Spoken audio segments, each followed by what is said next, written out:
여러분 눈치채셨겠지만 우리가 계속해서 예수님을 만난 사람들의 이야기를 매주마다 함께 나누고 있습니다. 2000년 전 예수님을 만난 사람들, 그들은 예수님을 만나서 그분의 말씀을 통해 새로운 인생을 살게 되었습니다. 병에서 고침을 받게 되었고 귀신의 속박에서 자유함을 얻었습니다. 육신의 질병뿐만 아니라 마음의 병, 영혼의 병, 이 모든 병에서 고침을 받았고요, 구원함을 누리게 되었습니다.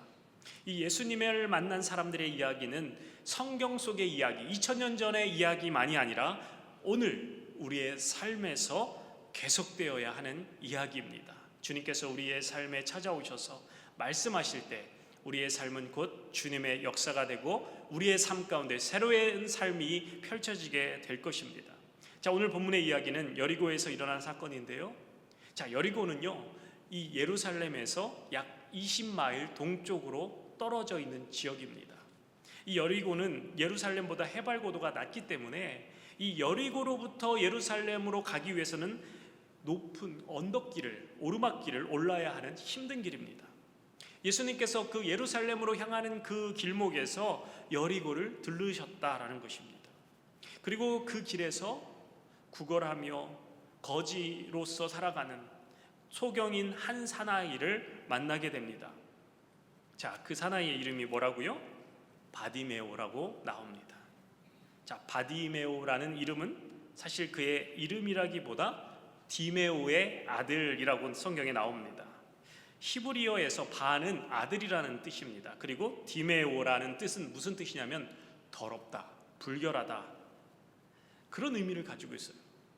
이 오늘 본문의 주인공인 이 사나이의 아버지는 디메오라는 이름을 가졌는데 그 뜻이 뭐라고요? 더럽다, 불결하다. 아니, 어떻게 사람 이름이 이런 이름이 될 수 있을까요? 그런데 이것은 그의 이름이라기보다 그의 닉네임, 별명일 가능성이 더 큽니다. 어쩌면 그의 아버지 때부터 그리 좋은 환경에서 살지 못했던 사람일 가능성이 큽니다. 아버지 때부터 길거리에서 구걸하며 살아가던 인생, 게다가 이 바디메오는 앞을 못 보는 장님이랍니다. 이 모든 맹인들이 다 거지는 아니지만 그는 그의 부모 세대로부터 더럽고 불결한 존재로 사람들에게 불리워진 그런 가정, 흙수저 중에 흙수저로 살아가는 인생이었습니다. 그러니까 이 바디메오는 아무것도 없는 인생이었어요. 건강이 없죠, 돈도 없죠, 집도 없죠, 사회적인 품위도 없는, 남들이 가지고 있는 어떤 기본 생활권이 다 박탈된 인생, 나띵인 인생. 그런데 그도 갖고 있는 것이 있었습니다. 돈이 없고 보이는 것도 없지만 들을 귀가 있었어요. 그리고 믿는 마음이 있었어요. 외칠 수 있는 입술이 있었어요.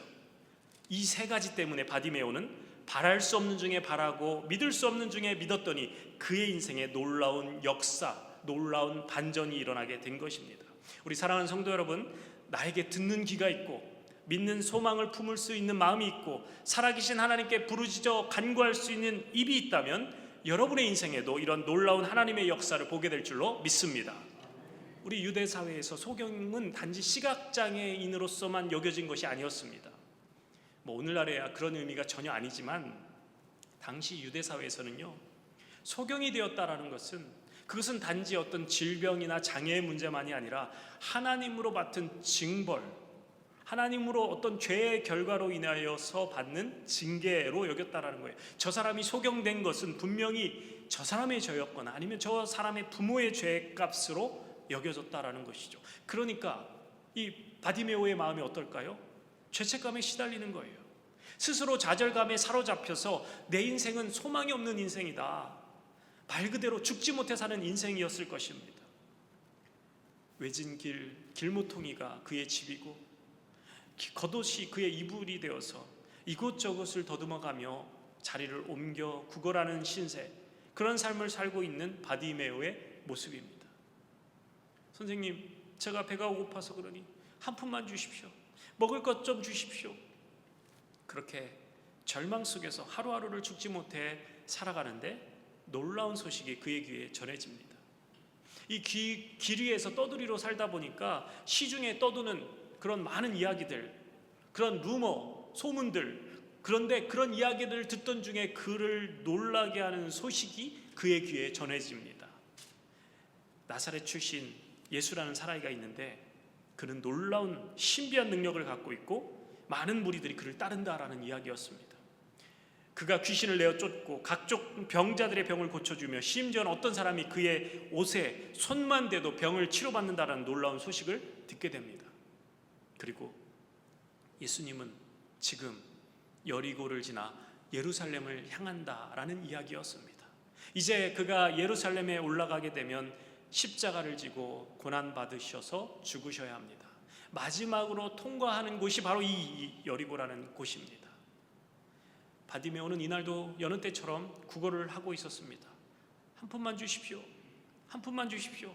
근데 이때는요 6월절을 앞둔 상황입니다. 그러다 보니까 많은 여행객들이 그곳을 지나갑니다. 그러니까 거지들에게는요 대목인 셈이에요. 바디메오는 더 많은 기대감을 가지고 열심히 구걸을 했을 것입니다. 은 한 양 던져주고 덕을 쌓으십시오. 그런데 그의 귀를 쫑긋 세우게 하는 사람들의 웅성거리는 소리가 들려옵니다.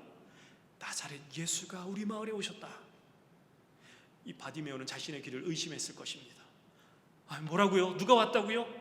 많은 병자를 고치고 귀신을 내어쫓고 우리처럼 배고픈 자들을 먹이셨던 그 나사렛 사람 예수가 지금 우리 마을에 왔다고요? 진짜요? 그분이 우리 마을에 계시다고요? 어쩌면 이 순간이야말로 바디메오에게 있어서 일생일대 결코 놓쳐서는 안 되는 최고의 기회입니다. 망설이거나 다른 사람의 눈치를 볼 여유가 없어요. 어쨌든 예수님을 만나야 됩니다. 그리고 사람들의 소리가 들리는 방향을 향하여 힘껏 목소리를 높여 외쳤습니다. 다윗의 자손 예수여, 나를 불쌍히 여기소서. 그의 목소리는 너무 커서 다른 사람들에게 방해가 되기 충분한 목소리였습니다. 그의 크고 찢어질 듯한 그 목소리를 들은 사람들이 그를 향하여 짜증 섞인 꾸짖음을 뱉습니다. 조용히 하시오. 아니 지금 어느 안전이라고 그렇게 시끄럽게 떠드는 것이오. 거지 소경 주제. 그러나 그는 사람들의 꾸짖음에 전혀 요동하지 않고 더 큰 목소리로 외칩니다. 다윗의 자손 예수여, 나를 불쌍히 여기소서. 그는 너무나 다급하고 간절했습니다. 일생일대 가장 중요한 이 기회를 놓칠 수 없었던 것입니다. 49절에 보면 지나가던 예수님께서 멈춰 서셨습니다. 바디메오의 그 간절한 외침이 예수님을 멈춰서게 만든 것입니다. 예수님이 그를 부르라고 이렇게 말씀하시자 이제 사람들이 돌변해서 맹인 거지 바디메오에게 이렇게 말합니다. 안심하고 일어나라. 그가 너를 부르신다. 이 말을 들은 바디메오는 구걸하던 그 겉옷을 내어 버려두고 뛰어 일어나 예수님께 나아갑니다. 아마 그 겉옷에 무엇이 있을까요? 그동안 구걸에서 얻었던 동전 몇 입이 있었을 것이고 아마 이따가 저녁 때 먹으려고 남겨둔 샌드위치, 먹다 남은 그런 음식들이 있었을 것입니다. 그러나 그런 것 전혀 신경 안 쓰고 지체 없이 예수님께 나아갑니다. 그리고 드디어 바디메오는 예수님을 만났고 그는 보게 되었습니다. 그리고 더 중요한 말씀이 52절에 나오는데요. 그가 예수를 길에서 따르니라. 여러분, 우리가 앞을 볼 수 없다라는 것은요 너무나 답답하고 힘든 일이죠. 제가 가끔 우리 둘째 현이를 혼낼 때 쓰는 방법 중에 하나가 강연, 눈 감아, 손 들어, 벽 보고 서 있어 이러면 눈 감고 있으면요 상당히 세상이 온통 어둡게 보이고 두려움이 몰려옵니다. 근데 장점이 하나 있어요. 앞이 안 보이면 장점이 하나 있는데 그것은 무엇이냐면 듣는 귀가 예민해진다라는 것입니다. 시각이 없으면 청각이 발달합니다. 어쩌면 우리는요 미래를 내다볼 수 있는 시각이 없기 때문에 세상의 소리에 더욱더 민감하게 반응하고 있는 줄도 모릅니다. 우리가 1년 후, 5년 후, 10년 후를 내다볼 수 있는 안목이 있다면 어떤 뉴스가 들려와도 흔들리지 않고 요동치지 않을 수가 있습니다. 그런데 우리는요 앞날을 내다볼 수 없기 때문에 이 미래에 대해서 막연한 두려움을 갖고 살아갑니다. 부동산 거품이 언제쯤 꺼질까? 인플레이션이 이제 우리를 어렵게 할 수 있으니까 캐시의 가치가 떨어질 수 있다. 그래서 금을 사 모아야 된다. 가상화폐를 사모아야 된다. 내일 어떤 일을 겪게 될지 우리가 모르기 때문에, 어떤 일이 일어날지 볼 수 없기 때문에 불안한 거예요. 두려운 거예요. 이 마가복음 기자는 바디메오의 이야기를 예수님의 제자인 야고보와 요한이 예수님께 엉뚱한 것을 구하는 내용 바로 뒤에 연결시켰습니다. 우리 마가복음 10장 35절 볼까요? 컴퓨터 패스워드 몰라서 안 키는 것 같은데 블랙입니다. 켰군요. 자, 35절부터 한번 같이 읽어볼까요? 시작. 세베대의 아들 야고보와 요한이 주께 여짜와 선생님이여, 무엇이든지 우리가 구하는 바를 우리에게 하여 주시기를 원하옵나이다. 이르시되 너희에게 무엇을 하여 주기를 원하느냐? 여짜오되 주의 영광 중에 우리를 하나는 주의 우편에 하나는 좌편에 앉게 하여 주옵소서.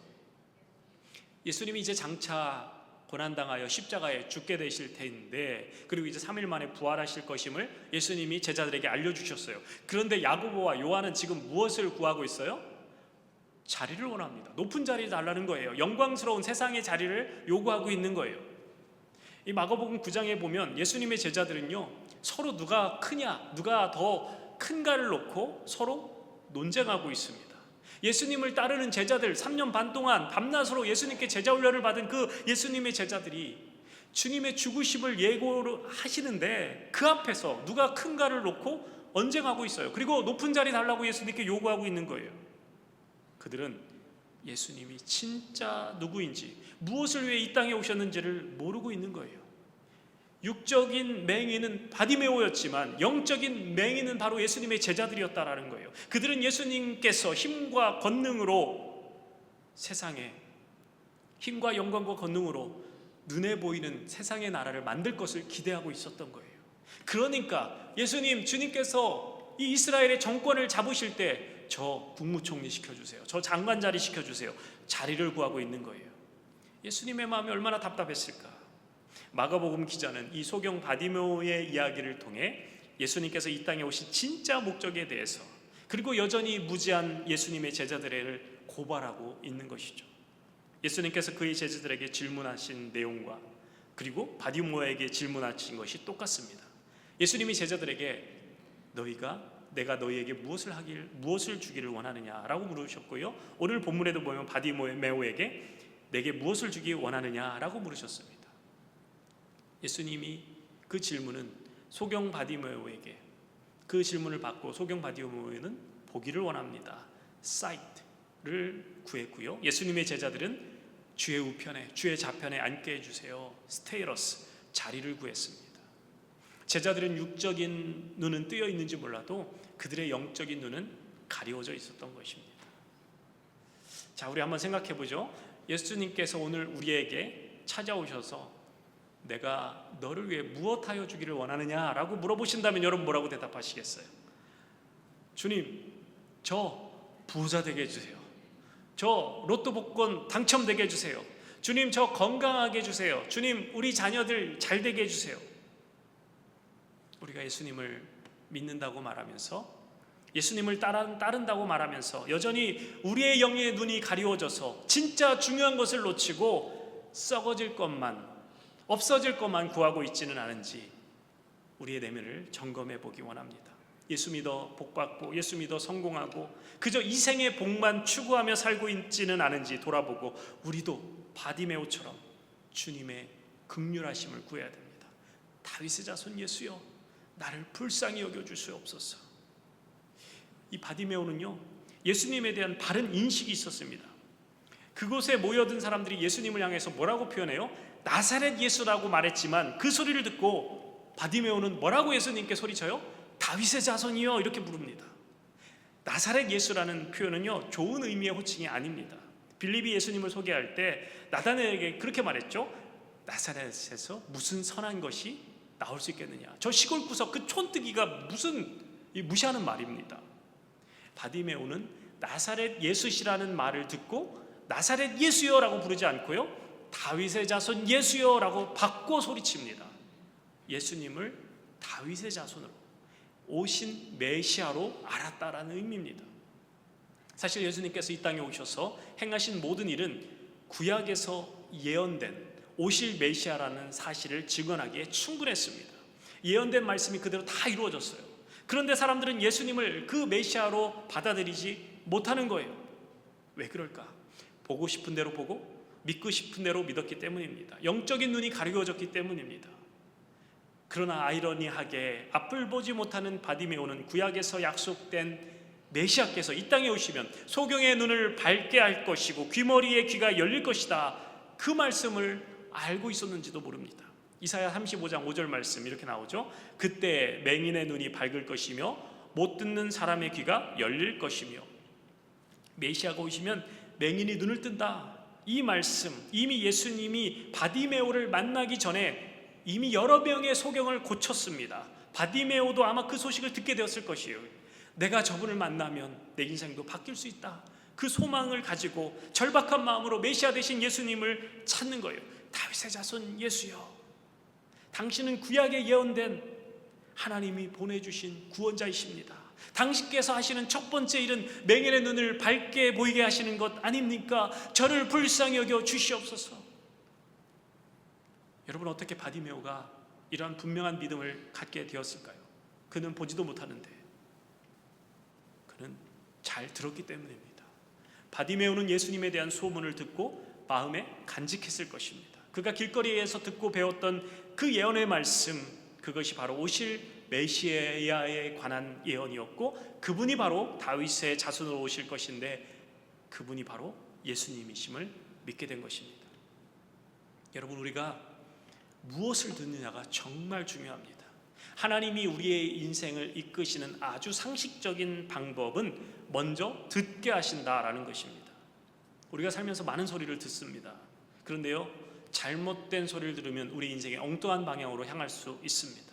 잘못 들으면 여러분 보이스피싱에 당할 수도 있고요, 사기를 당하기도 합니다. 어떤 분들은 잘못된 진리를 들어서 이단에 빠져서 몸도 마음도 영혼도 유린당하기도 합니다.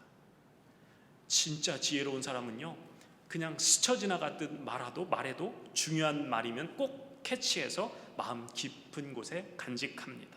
똑같은 말씀을 듣지만 어떤 사람은 그냥 스쳐 지나가듯이 듣습니다. 우리 성도 여러분, 여러분의 듣는 귀가 복되기를 축원합니다. 들어야 하는 소리는 잘 들으시고요, 듣지 말아야 하는 소리는 듣지 않게 되기를 바랍니다. 아마 지금 이 자리에 앉아 계신 여러분들 중에도 어떤 분들은 하나님의 말씀을 아주 한 말씀도 놓치지 않으려고 경청하며 듣는 분들도 계시지만, 어떤 분들은 집중하지 못하고 그냥 스쳐 지나가며 듣는 분들이 딱 2분 계시네요. 아닙니다. 아무도 안 계십니다. 우리가 그동안 살펴봤던 예수님을 만난 사람들의 이야기, 대부분 이미 예수에 대한 소문을 들었기 때문에 주님 앞에 나와서 하나님의 역사를 볼 수 있게 되었습니다. 구약에서도 보면 하나님의 음성을 듣고 하나님이 원하시는 길을 가는 사람들의 이야기가 많이 나옵니다. 창세기에 보면 아담과 하와가 듣지 말아야 될 소리, 뱀의 소리를 들었기 때문에 하나님께 반역해서 범죄한 것이고 모든 인류가 죄에 빠지게 된 것입니다. 그런데 하나님께서 죄에 빠진 인류를 구원하시기 위해서 무엇을 듣게 하세요? 복음의 소식을 듣게 하시는 거예요. 여러분, 우리는 믿음으로 구원받는 줄로 믿습니다. 우리의 행위가 아니라 무엇이라고요? 믿음으로. 그런데 어떻게 믿음이 생기는가? 로마서 말씀에 따르면 믿음은 어디에서 난다고요? 들음에서 난다. 누가 뭐라 해도 내 영혼을 살리는 하나님의 말씀에 귀 기울여야 하는 것이죠. 바디메오는 자신의 간절함을 가지고 예수님을 불러 세웠습니다. 많은 사람들이 그를 꾸짖고 그만하라고 시끄럽다고 했지만 그는 결코 주눅들지 않았어요. 그의 현실은 그들의 꾸짖음보다 더 중요했기 때문에, 그리고 그 안에는 큰 강한 확신이 있었기 때문에 더 큰 소리를 내어 부르짖는 것입니다. 그에게 어떤 확신이 있었을까요? 나사렛 예수는 다윗의 자손으로 오신 메시아시고 저분만이 나를 구원하실 나의 유일한 소망이다, 나의 유일한 구원이시다. 이 사실이 그 안에 너무나 명확했기 때문에 많은 장애물들이 있고 그를 막아 세우는 사람들이 있었지만 결코 예수님을 향한 그의 외침을 멈출 수 없다라는 것입니다. 사랑하는 성도 여러분, 나의 환경, 나의 문제, 나의 상황, 이런 것들을 뛰어넘는 예수님만이 나의 유일한 소망이십니다. 예수님만이 나의 구원이시라는 그 분명한 확신이 여러분에게 있습니까? 그런 확신이 있어야 돼요. 그런 확신이 있어야만 주님을 찾고 부르짖는 일을 멈추지 않을 수 있다라는 거예요. 어떤 상황 가운데서, 어떤 어려운 가운데서 주님만이 내 능력이십니다. 주님은 결코 나를 버리지 않으십니다. 주님만이 내 구원이십니다. 이러한 확신 가운데 살아가시는 여러분 되시길 예수님의 이름으로 축원합니다. 로마서 8장 38절에 이렇게 선포합니다. 같이 읽어볼까요? 시작. 내가 확신하노니 사망이나 생명이나 천사들이나 권세자들이나 현재일이나 장래일이나 능력이나 높음이나 깊음이나 다른 어떤 피조물이라도 우리를 우리 주 그리스도 예수 안에 있는 하나님의 사랑에서 끊을 수 없으리라. 아멘. 이 확신을 가지고 있어야 절망 속에서도 절망에 빠지지 않을 수 있다는 거예요. 이 확신이 있어야만 포기할 수밖에 없는 상황 가운데서도 포기하지 않을 수 있는 거예요. 그리고 주님 앞에 나와서 외칠 수 있는 거예요. 때로는 뻔뻔하게 얼굴에 철판 깔고 주님을 부르짖을 수 있는 거예요. 믿음은 나를 낙심케 하는 여러 가지 소리 속에서도 열매로 자라나게 되어 있다는 거예요. 여러분, 우리가 하나님께 기도한다고 해서 기도하면 자판 기도로 듯이 바로 우리의 기도가 근거가 되어서 바로바로 응답되는 것 아닙니다. 때로는 우리가 그렇게 기도했음에도 불구하고 하나님의 응답이 늦어질 때도 분명히 있습니다. 응답이 늦어지면 우리는 실망하게 되고 포기하고 싶어집니다. 하지만 우리의 기도가 응답이 늦어질 때라도 우리는 인내를 배울 수 있고 하나님에 대한 기대로 더욱더 채워나갈 수 있게 된다는 것입니다. 이 바디메오의 외침은 그냥 큰 소리로 부르짖는 그런 목소리 큰 그러한 부르짖음이 아니라 격렬하게 온몸으로 난동을 부린 거예요. 목이 터지도록 고래고래 소리진 거예요. 그런데 예수님께서 그의 소리를 들으시고 멈춰서 쉬었어요. 저는 우리의 기도가 예수님의 발걸음을 멈춰서게 만드는 기도가 되기를 바랍니다. 지금 당장은 우리의 기도에 하나님이 응답하시지 않는 것 같고 당장 우리의 바람과 우리의 뜻대로 이루어지지 않는다 하더라도 중요한 게 뭐냐면 우리가 진실한 기도를 할 때 만왕의 왕 되시고 만주의 주가 되시는 예수님이 멈춰서시고 우리의 귀에 기도에 귀 기울이신다라는 거예요. 응답하고 안 하시고는 지금 응답하시고 나중에 응답하시고는 우리가 상관할 바가 아닙니다. 나보다 나를 잘 아시는 그 주님께서 우리에게 좋은 것으로 좋은 때에 일하실 것입니다. 우리의 소관이 아니다라는 거예요. 진짜 중요한 건 뭐냐면 주님이 우리의 기도에 귀 기울이고 계시다. 하나님 사랑의 눈으로 너를 어느 때나 바라보시고 하나님 인자한 귀로서 언제나 너에게 귀 기울이시니 나의 작은 신음에도 응답하시는 하나님. 자, 이제 사람들이 뭐라고 말합니까? 그 바디메오를 향하여 안심해라. 그분이 내 목소리를 들으신다. 너를 부르신다. 자, 여러분 안심하십시오. 주님이 우리의 기도를 듣고 계신 줄로 믿습니다. 우리의 상황과 형편을 나보다 더 잘 알고 계시다라는 거예요. 이제 바디메오가 예수님을 향하여 나아갑니다. 앞이 보이지 않지만 예수님이 그 소리가 나는 쪽을 향하여 걸어갑니다. 50절 말씀 같이 볼까요? 50절 읽습니다. 시작. 맹인이 겉옷을 내버리고 뛰어 일어나 예수께 나아가고. 바디메오는 자신의 겉옷을 내버려 두고 예수님께 나아갑니다.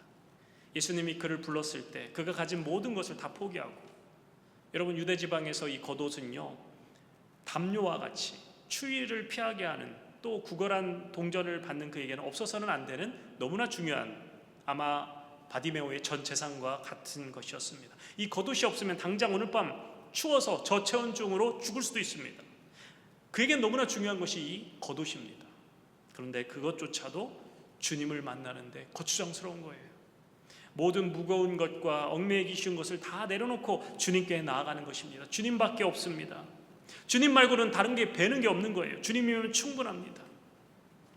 어쩌면 여러분 우리의 문제는 우리가 물질이 없기 때문에, 건강이 없기 때문에, 내가 원하는 일이 이루어지지 않았기 때문에 우리가 불행한 것이 아닙니다. 진짜 소중한 것, 인생의 가장 중요한 것을 소유하지 못했기 때문에 불행한 것입니다. 진짜 소중한 것으로 채워진다면 그 외의 것은 하찮게 느껴지는 것입니다. 진짜 소중한 것이 무엇입니까? 영원한 생명. 오늘 본문의 바로 앞장에 부자 청년 이야기가 나옵니다. 그는 율법을 실천하면서 좋은 일을 많이 행했습니다. 그런데 늘 무언가 부족함을 느꼈던 거예요. 그를 읽고 예수님께 찾아왔습니다. 그에게 영생을 누릴 기회가 찾아온 것입니다. 이 부자 청년은 정말 착실하게 살아서 모범적인 삶을 살았습니다. 성경에 대해서 해박했습니다. 그러나 예수님께서 그에게 말씀하셨죠. 내가 갖고 있는 모든 재산을 팔아 가난한 자에게 나눠주고 나를 따르라 라고 했을 때 그는 근심하며 예수님을 떠나갔다라고 말씀합니다. 오히려 물질이 많았기 때문에 그 물질이 예수님께 한 발짝 더 나아가는데 방해가 된 것입니다. 그는 자신의 그 재물이 그것에 매여서 영원한 생명을 얻는 일을 거부한 것입니다.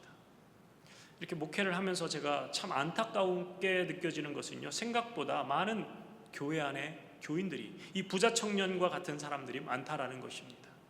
재물뿐만 아니라 나의 어떤 학위, 건강, 명예, 자존심, 쾌락 이런 거에 매여서 예수님을 따르는 일을 뒷전으로 하는 경우가 많다라는 것이죠. 저건 내려놓으면 저분 주님께 더 가까이 나갈 수 있을 것 같은데 그것 때문에 주님께 나아가지 못하는 거예요. 때로는 자신의 알량한 그 고집 때문에, 자존심 하나 때문에, 자신의 그 취미 때문에, 개인의 행복 추구 때문에 한 걸음 더 나아가지 못하는 이 부자 청년의 모습이 우리에게 있더라는 거예요. 여러분, 그리스도인이란 주 예수님을 내 인생의 최고의 가치로 두는 사람들입니다. 말로는, 입술로는 주 예수보다 귀한 것은 없네 그렇게 떠들지만 진짜 삶으로는 주님은 뒷전이고 내 인생이 최고입니다. 이런 삶이 아니라 진짜 우리의 삶으로 주님만이 저의 최고이십니다. 주님이 나의 전부이십니다. 예수님을 따르기 위해 썩어질 것들, 없어질 것들 우선으로 두지 않겠습니다. 이러한 진실한 삶의 고백이 있는 저와 여러분 되시길 예수님의 이름으로 축원합니다. 예수님이 바디메오를 부르시고 어떻게 질문하셨어요? 51절 말씀 같이 읽습니다. 시작. 예수께서 말씀하셔 이르시되 내게 무엇을 하여 주기를 원하느냐? 맹인이 이르되 선생님이여 보기를 원하나이다. 아니, 맹인에게 예수님 너무나 당연한 질문을 하고 계세요. 보이게 하는 것만큼 최고가 있을까요? 맹인에게? 굳이 예수님이 이 질문을 바디메오에게 하시고 그의 대답을 요구하시는 이유가 무엇입니까? 바디메오는 저 한 푼만 더 주십시오. 오늘 저녁 좀 사주십시오. 가 아니라 선생님, 제가 보기를 원합니다. 여러분, 이 말은요 메시아에게만 할 수 있는 고백이거든요. 세례 요한이 헤로드 왕에 의해서 감옥에 갇히게 되었을 때 그 세례 요한의 제자들이 예수님께 와서 예수님, 당신이 메시아 맞습니까? 아니면 우리가 다른 어떤 메시아를 기다려야 됩니까? 라고 할 때 예수님께서 이렇게 말씀하셨어요. 너희가 가서 듣고 보는 것을 요한에게 알리되 맹인이 보며 앉은 뱅이가 일어나 걸으며 듣는 자가 듣고 죽은 자가 살아나고 가난한 자가 복음이 전파된다 하라. 이 말씀은 이사야에 기록된 메시아에 관한 예언의 말씀입니다. 여러분, 우리의 기도가 이런 기도가 되어야 되는 것입니다. 주여, 제가 보기를 원합니다. 보게 하여 주시옵소서. 영안의 눈이 열리게 하여 주시옵소서. 우리가 이 두려운 시대를 살아가고 있는데 앞이 캄캄합니다. 걱정, 근심이 많습니다. 하나님의 선하신 뜻, 하나님의 역사를 볼 수 있는 눈이 우리에게 뜨게 하여 주시옵소서. 이런 기도를 해야 된다는 거예요. 자, 이제 예수님께서 뭐라고 바디메오에게 말씀하셨어요? 우리 마지막 52절 읽습니다. 52절 시작. 예수께서 이르시되 가라, 내 믿음이 너를 구원하였느니라 하시니 그가 곧 보게 되어 예수를 길에서 따르니라. 내 믿음이 너를 구원하였다. 그리고 그가 곧 보게 되었고 어떻게 했다고요? 예수를 길에서 따르니라. 예수를 길에서 따랐다라고 말씀합니다. 그는 평생 앞을 못 보고 살은 사람이에요. 근데 눈이 뻥 하고 띄어졌어요. 여러분, 보고 싶은 일이 얼마나 많겠어요? 만나고 싶은 사람이 얼마나 많겠어요? 그런데 바디메오는 그가 보게 되었을 때 즉각적으로 그 길에서 누구를 쫓았다고요? 예수님을 따랐다. 너무나 놀라운 말씀입니다.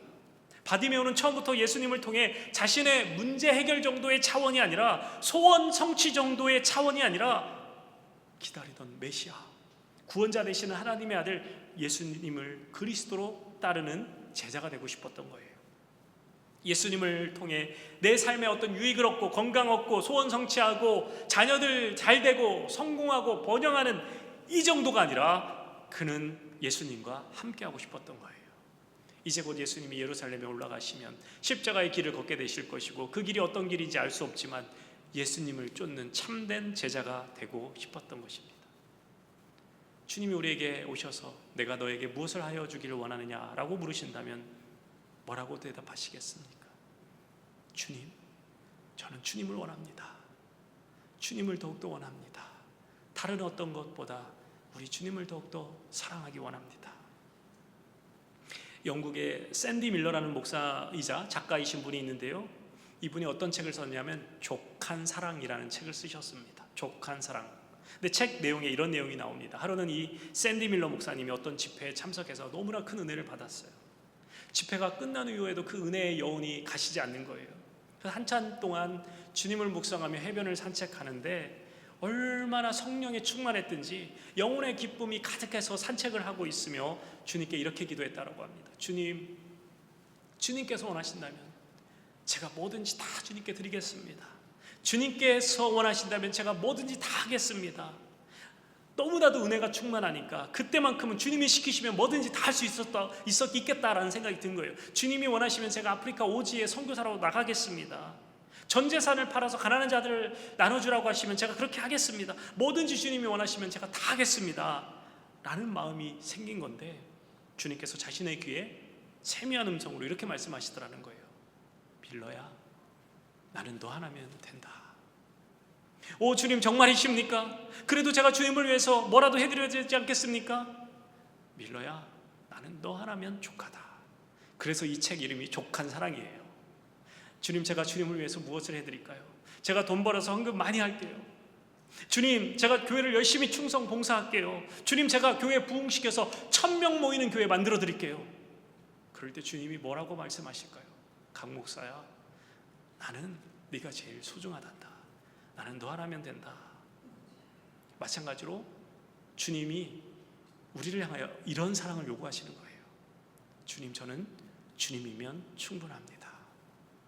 중세신학자였던 토마스 아퀴나스가 어느 날 하나님 앞에 묵상하며 기도하다가 하나님의 음성을 실제 목소리처럼 들었다고 합니다. 너는 내게 구하라. 내가 내게 무엇을 줄까? 그때 이 토마스 아퀴나스가 드린 유명한 기도가 있습니다. 주여, 나는 주님 외에는 바라는 것이 없습니다. 주님을 주십시오. 주님이면 충분합니다. 따라서 할까요? 주님이면 충분합니다. 주님을 더욱 구합니다. 왜 안 따라서 하세요? 주님을 더욱 구합니다. 주님의 사랑으로 채워 주옵소서. 이러한 위대한 고백이 저와 여러분의 고백이 되기를 예수님의 이름으로 축원합니다. 우리 함께 이 찬양하고 기도하고 마치겠습니다. 주께 가까이